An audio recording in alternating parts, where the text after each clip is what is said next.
trompé de route. Et... Non, on n'était pas à Vincennes, non, on est à Vincennes. Ah ouais? On s'est trompé, on n'est pas allé à Vincennes, on allait où? Je sais plus, on s'est trompé de route avec le métro, donc on en a eu pour 1 heure de métro, un peu long, mais on est arrivé.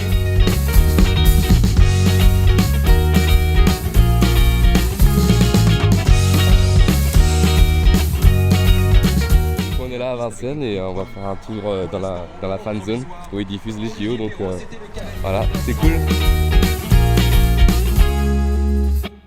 Je voudrais remercier déjà la ville de Vincennes et l'UCPA pour ce magnifique événement et de nous donner l'opportunité de parler des sports qui nous animent, qui nous passionnent.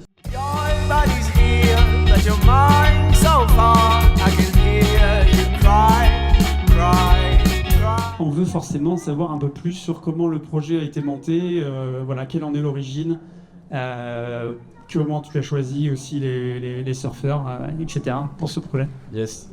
Du coup, Tanguy, enchanté, je suis super content d'être là.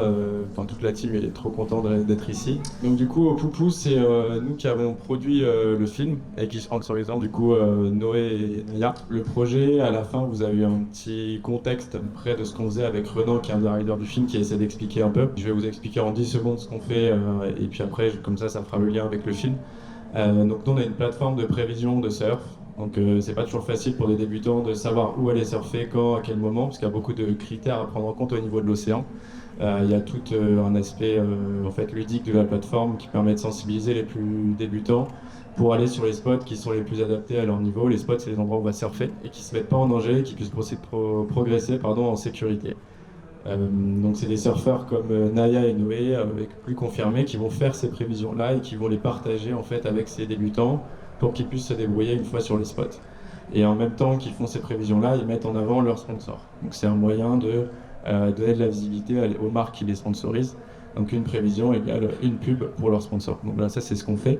Par rapport au projet, donc c'est un film qu'on a tourné au Portugal en début février. En fait, on s'est dit si on était une plateforme qui devait mettre en avant le sponsoring dans le surf, le fait de trouver des marques, de trouver des ambassadeurs, etc., il fallait comprendre ça en profondeur. Donc être avec ces riders-là en profondeur, donc tous les jours, en discuter avec eux. Et qui de mieux placé pour savoir comment évoluer en compétition, comment trouver des sponsors.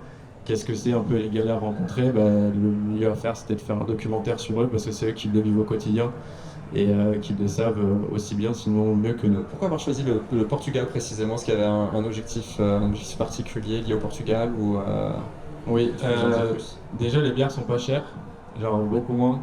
Je crois qu'on est à 2,50 la pinte. Est-ce que tu peux nous quantifier ça? Exactement, et je peux même donner 2-3 références de bars très sympas là-bas. Non, en fait, on est allé au Portugal parce qu'en fait, il faut savoir qu'en France, en hiver, les conditions elles sont hyper compliquées. On avait ce documentaire-là, en fait, on l'a tourné en 4 jours. Donc du coup, 4 jours sur place, les interviews plus le surf. Donc c'est très très court pour un documentaire de demi-heure. C'était un peu le challenge. Et on va dire qu'en France, les conditions sont vraiment très compliquées en hiver, ça change beaucoup. Et on avait la possibilité de ne pas pouvoir avoir des images de surf du coup, parce qu'on peut avoir 4 jours de tempête totale. À cet endroit-là, au Portugal, en fait, c'est à Péniche, donc c'est sur un petit cap. Même configuration que la Bretagne en tout petit, où en fait, peu importe l'orientation des vagues, l'orientation du vent et différents paramètres autour de l'océan, il y a toujours un endroit où on peut aller surfer, où c'est possible de pouvoir performer sur les vagues. Donc c'est pour ça qu'on les a amenés là, pour être sûr d'avoir un endroit où on peut recouper les conditions, quand même un peu de soleil aussi pour les images, et que ce soit pas trop la tempête, quoi. Le meilleur et le moins bon souvenir de ce petit trip que vous avez fait, ça peut être lié au surf ou pas, hein, en bon souvenir. Parce qu'on a vu qu'il y avait une petite fête qui avait l'air sympathique. Le meilleur souvenir, je dirais que soit dans l'eau, soit à la maison, on a vraiment rigolé pendant tout le trip, donc j'ai gardé mon souvenir. Enfin, on était tous à faire à manger, à partager des moments, c'était vraiment génial. Et après, le pire souvenir, c'est vrai qu'il y a une session où j'ai bien bouffé, moi, je sais pas le goût, mais je m'en souviens, et voilà, je dirais que c'est ça, mais bon, c'est comme ça qu'on apprend. Comment on réinvente un peu le marketing, le côté business surf de nos jours?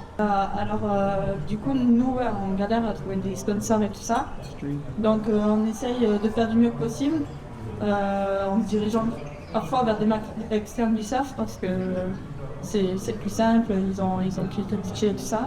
Et après, maintenant, du coup, on a trouvé une solution, on va y revenir du coup grâce au Poupon, qui en fait, grâce à eux, ont toujours l'intermédiaire entre les marques et nous et nous permettent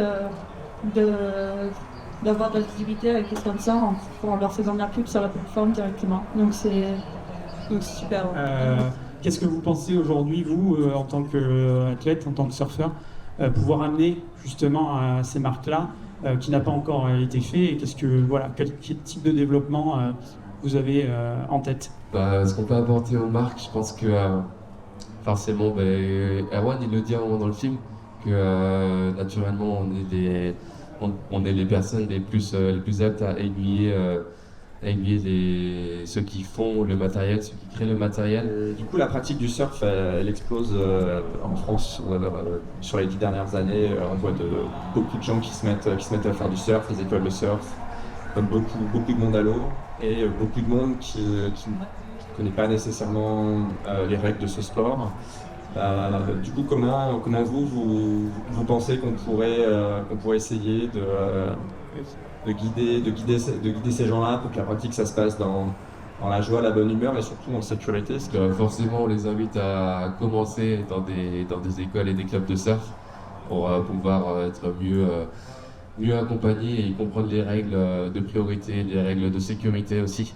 Et aussi, c'est aussi le but de la marque de Boupou, donc de répartir les surfeurs selon leur niveau sur les différents spots, donc pour qu'on n'ait pas des trop grandes différences de niveau sur les spots et que ça crée des tensions entre les surfeurs. Ça, c'est le but de Boupou et je pense que ça y contribue forcément pour pouvoir amener une bonne ambiance dans l'eau et partout. Elle parle aussi de l'aspect un peu compliqué entre le côté écologique et le côté économique, qui en fait souvent ils sont un peu à l'opposé, c'est-à-dire que pour des raisons économiques tu vas plutôt préférer prendre l'avion parce que c'est moins cher que le train ou autre.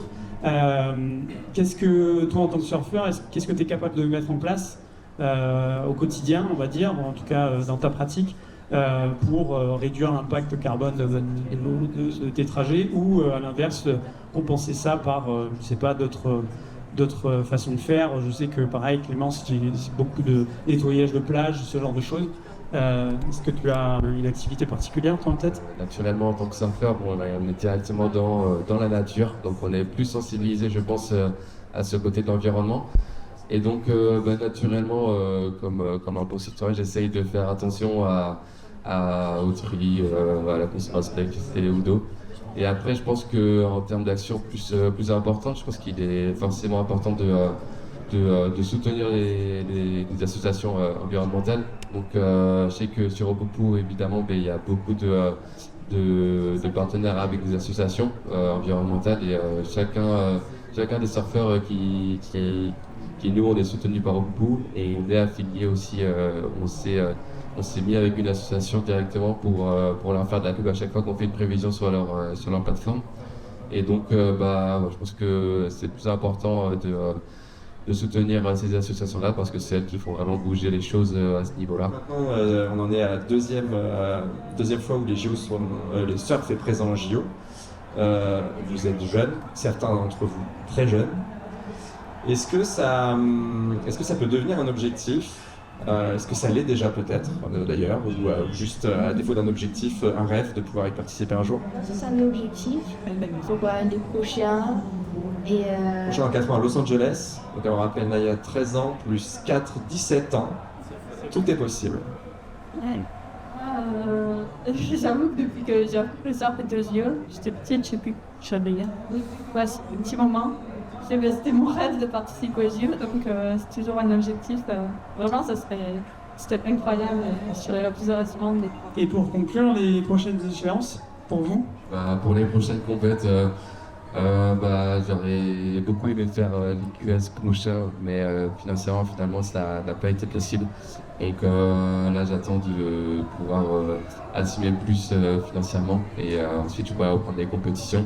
Là je me concentre vraiment sur mes études pour le moment. Il me reste qu'un an, donc après ça j'espère reprendre vraiment à fond les compétitions et me relancer vraiment. Pour l'instant je reste un peu en pause. Mais j'oublie pas le surf et je continue à m'entraîner à fond, c'est important. Et moi pareil, donc c'est à la canoë et avant celui en Angleterre. Et je sais pas, c'est la mission un peu, mais on y va quand même avec le sourire. Ça s'est bien passé, on a regardé le film, je crois que ça a plu, donc c'est cool. Et après on a eu un petit interview, un peu long, mais c'était vraiment sympa. Du coup là on vient de faire le film, donc ça s'est super bien passé. Là on fonce à la vague artificielle, donc on va essayer. On sait pas encore ce que ça a donné. Apparemment c'est dur, mais on verra ce que ça donne. Chaud patate, vraiment sympa. Ça vient de la rue. On est là, à Vincennes. Putain, j'ai pas envie. Ça va être dur. Une démonstration avec un certain nombre d'athlètes français. Tout le temps intéressant. Il n'y a personne dans la team. Il est contente là, hein? Allez, on a Elle va expliquer.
Compliqué, j'ai pris plus de boîtes, je suis restée plus longtemps sous l'eau que sur l'eau, mais bon, on garde le manche.